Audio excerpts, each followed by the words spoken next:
And tonight, mga kaibigan, meron po tayong naimbitahang artist at ito ay kasama nating magpapa-good vibes po sa atin ngayong gabi. Joining us is the Voice Kids Philippines contender, Team Sharon Cuneta.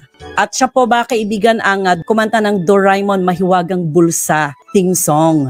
At mayroon din siyang version ng Ikaw. At sa pagkakaalam ko, umabot po ito ng millions of views. Let us all welcome Sharla Seriles. Hi, Sharla! Hi, Mina! Konbawa! Magandang gabi sa inyong lahat, sa ating mga viewers. Mega love shoutout po. Hi, Coach! Hi! Yes, thank you very much at pinaunlakan mo kami sa aming invitation sa iyo ngayong gabi. Kumusta ka na, Sharla, and what's keeping you busy nowadays? Ay po, sobrang na-miss ko rin po kayo, Coach. Actually po, this June 13, kakabalik ko lang po from Japan because I've performed there. It's a Philippine Expo event. Para po siyang fiesta ng mga Filipino na OFW at Tokyo, Japan. And I performed there for 3 days po kasama sila Andrew E. Sa Japan, yes. Sharla, no? Diyan din nauso ang anime. Opo. Ikaw, Sharla, ano yung mga paborito mong mga anime? Ayan, sino na sa screen? Doraemon! Ayan! Eto, paborito ng mga anak ko yan eh. Ang Doraemon ay isang Japanese anime, no? Na paboritong panoorin ng mga bata, ako man, no? Aliw kapag pinapanood siya dahil sa kanyang roly-poly figure. At ang appearance na talaga na yan ni Doraemon, no, nakakatuwa kasi isa yan sa reason kung bakit naaaliw ang mga fans ng Doraemon. Yung kanyang figure design, no, was inspired by a cat and an Okiyaga Rikobushi. No, ito ay ang Japanese na doll. Meron ka ba nito, Sharla? Meron po akong yung mismong figure ni Doraemon. Meron po. Pero yung Japanese doll po, wala naman po. Yan. Alam mo, Sharla, natutuwa ako kasi ikaw ang napiling kumanta, no, ng Mahiwagang Bulsa. Ito yung Doraemon theme song. Bigyan mo naman kami ng konting experience mo doon sa pagkanta ng Doraemon. Kasi sa totoo lang, no, parang opportunity na dumating ito sa'yo, no, na sa dami ng pwedeng kumanta. Pero ikaw yung napili. Ano yung unang naging reactions mo nung ikaw ang sinabing kumanta ng Mahiwagang Bulsa?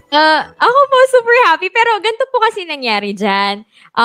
Yung translator niya po, which is si Tito Aisaku, he's actually, yung trabaho niya po talaga is interpreter because he is from Japan, Japanese citizen. Ang pangalan niya po, Aisaku Yokogawa. And then, nagstay po siya dito sa Philippines because of ministry ng father niya. And so, since then, from 14 years old hanggang now, dito na po siya tumira and nag-aral. So, because of that, he's very, very fluent in Tagalog din po. But at the same time, he's really Japanese. And so, since then, naging interpreter na siya sa mga embassy ng Japan mismo. And at the same time nga po, sa kanya po pinata-translate yung Tagalog version, official Tagalog version ng Doraemon. Dahil nga po, napagplanuhan na magkakaroon po ng revision ang Doraemon dito po sa Philippines. Opo. And so, they were trying to find singer. Actually, meron na po silang nahanap na singer para sa Doraemon na official song. Pero kailangan po kasi nila ng demo. So, kung paano ba yung kakantahin siya in Tagalog na yung from Japanese into the official Tagalog song. We need something to hear na para susundan po ng original singer. But then, syempre po, kasi kami ni Tito Ayos, manager ko po kasi yun. Syempre, in-effortan po namin yung demo namin. Sobrang nag-effort po kami sa demo. Kaya nung pinasa na po namin doon sa may client naman. Opo, nung binigay po talaga namin sa ABS noon, sobrang nagustuhan po nila na sabi, actually, pwede yung demo singer natin, siya na lang kumanta ng official theme song ng Wow! Sana na. Tapos kayo na po. Then ako na rin po yung pinili nilang, yun nga po, official singer ng Tagalog version of Doraemon Mahiwagang Bulsa. Congratulations, Sharla! Thank you Sharla, po. alam mo, nahilig ka no, sa mga anime, no? Ako, opo. mahilig din ako sa anime eh. Have you started listening to Japanese music because of the influence anime has had on you?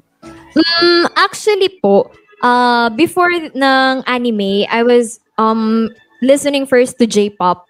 before anime po. Wow. So, ang unang-unang Japanese songs na pinapakinggan ko po is from Misha. Kasi yung tita ko po, dati po siyang nagtrabaho sa Japan. And because of that, she has actually been the one to influence me in singing Japanese songs. So, J-pop po talaga nagsimula. And then, binidyohan niya po ako ng kumakanta ng everything. Talagang sobrang daw po, sabi ni tita ko na, kasi since nagtrabaho siya dati sa Japan, medyo marunong siya ng Japanese. Nung narinig niya daw yung pagja-Japanese ko na kumanta, parang ang perfect daw po ng intonation and yung accent. And so, sabi po, try mo pa kumanta ng iba. Then, hanggang sa nahilig na po ako manood ng animes kasi gusto ko na rin po yung mga anime songs. And then, yun po, kasi yung na-try ko na pong kumanta sa mga cosplay event. Kasi alam niyo po yun, yung mga otaku gathering sa mall. Yes.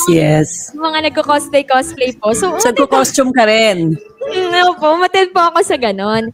And then, po siya, doon sa event na yun, may singing na contest na katuwaan lang po between doon sa mga nagko-cosplayer na kumanta ng anime songs that they like, and then yun, mag-aano sila kung sino nagustuhan. And nasaktuhan po, si Tito Aisako, yung manager po, siya po yung judge doon.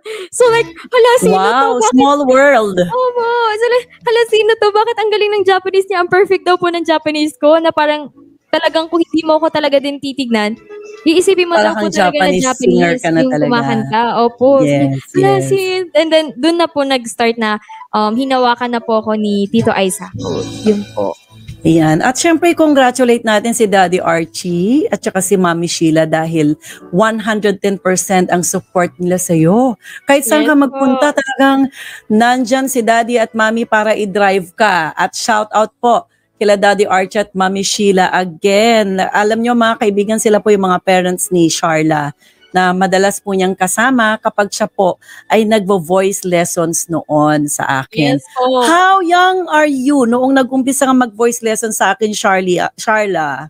Actually po, I think po, grade 6 po ako nun. So, mga 11 years old or 12 years old. Kasi po yun di ba po? Sa summer workshop, dun ko po nakamit si Coach Marilis. Yeah, very young, no? 6. Talaga naman. How old are you? Ilang taong ka na? Ngayon po, I'm 18. Oh my God, ang tagal na rin. Ang bilis ng panahon. Parang wala lang nangyari, ano? Pero grabe, natutuwa ako sa nangyayari sa iyo ngayon dahil talagang yung God-given talent mo ay na-share mo sa mga kabataang umiidolo din ng iniidolo natin ngayon. No, sa panahon natin. At alam mo, natutuwa ako. Alam niyo po mga kaibigan, dahil napaka-busy ni Sharla sa kanyang mga singing engagement. Pero kahit busy ka sa iyong mga singing engagement, sa iyong career, ay hindi mo pa rin pinapabayaan ng iyong pag-aaral. And congratulations, Sharla, sa iyong pagtatapos ng senior high school at sa iyong mga naging academic achievements. Congratulations sa iyo. Pero alam mo, Sharla, maraming nagre-request ng iyong mahiwagang bulsa, Doraemon. Yes. Pwede mo ba kantahin daw sa ating mga viewers ngayon? Sure po. Let's go. Ayan, let us all welcome, ladies and gentlemen, Sharla May Seriles. Ayan! Hello, sound check. And ito po ang ating kakantahin, Mahiwagang Bulsa. So ito pong kakantahin ko is half Japanese and half dub version. So let's go. Tutututu.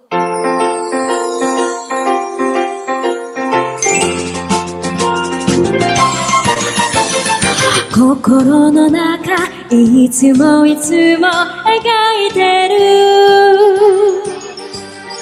夢を乗せた自分だけの世界地図空を飛んで時を越えて遠い国でもドアを開けてほら行きたいや今すぐ大人になったら忘れちゃうのかなそんな時には思い出してみようシャララララ僕の心にいつまでも輝く夢ドラえもんそのポケットで叶えさせてねシャララララ歌を歌おうみんなでさ手をつないでドラえもん世界中に夢をそう溢れさせてTagalog version! Sa loob ng puso'y mundong punong-puno ng aking pangarap Ang lahat ng bagay pwedeng mangyari dahil nariyan ka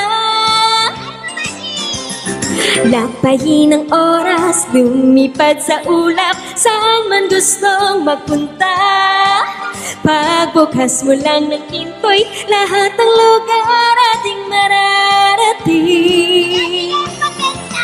Sana sa aking paglaki ay maaalala pa lahat Tawagin lang pangalan niya Siguradong tutulungan ka Shalalala, pangarap sa puso ay laging nariyan, hindi mawawalay Si Doraemon, mahiwag ang puso niya'y punong-puno ng pag-asa Shalalala, awitin nating sabay Lahat tayo'y maghawak-hawak kamay Si Doraemon, kasama natin siya tuloy-tuloy ang ating pangarap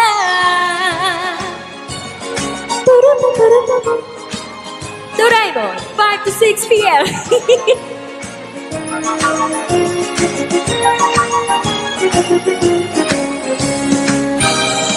Otonani natte mo kitto wasurenai taisetsu na omoi itsu made moずっとシャララララ僕の心にいつまでも輝く夢ドラえもんそのポケットで叶えさせてねシャララララawitin nating sabay Lahat tayo'y maghawak-hawak kamay Si Doraemon kasama natin siya tuloy-tuloy ang ating pangarap